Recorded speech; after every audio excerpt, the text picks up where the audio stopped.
Tamang-tama po ang nangyari po rito dahil nung naghahanda po kami para dito sa paggunita ng Araw ng Kagitingan ay nasama po sa usapan. At ko, dapat naman, kung tayo ba ay nagbibigay ng dangal sa ating mga nasa, ay kailangan ang ating pangako sa kanila.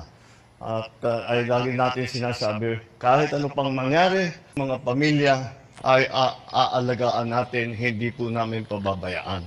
Sabi nila sa akin, masyado kasi mahaba ang proseso, mahaba ang komplikado, mga documentary requirements at kung ano-ano. Ang ating ibinibigay na tulong sa mga pamilya ng mga nasawi. Bakit mahaharang? Dahil maraming masyadong hinihingi na dokumento, maraming masyadong proseso, ang punot dulo ay nagiging matagal na, magiging masyadong matagal ang pagbigay ng mga benepisyo na ito. Kaya ang aming ginawa ay sabi ko, tayo na ang magbuo ng mga dokumento. Tayo na ang mag-ayos ng kanilang mga pangangailangan.